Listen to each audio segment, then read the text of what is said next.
La communication et la diffusion de la recherche constituant la phase finale et éthique de tout processus scientifique.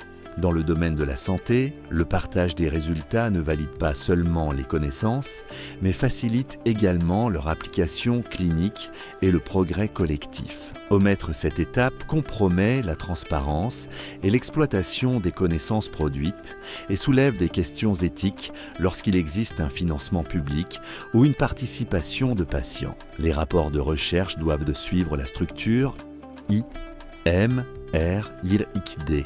Introduction, méthode, résultats et discussion. Accompagné d'un titre, d'un résumé, de mots-clés et d'une bibliographie. Le titre et le résumé sont déterminants, car ils sont généralement les éléments les plus consultés et conditionnent la visibilité dans les bases de données. De plus, l'utilisation de mots-clés normalisés facilite la recherche bibliographique et augmente l'impact de l'étude. Publier dans des revues scientifiques implique de connaître les critères d'attribution de la paternité, de choisir une revue appropriée et de respecter ses normes éditoriales.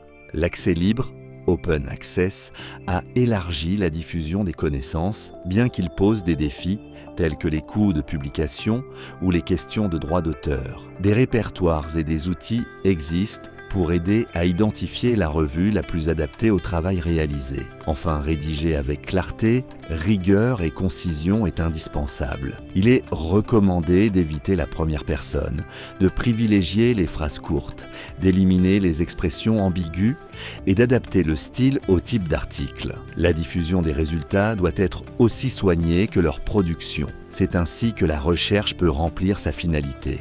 Générer des connaissances utiles, accessibles et capables de transformer la pratique clinique et la prise de décision en santé.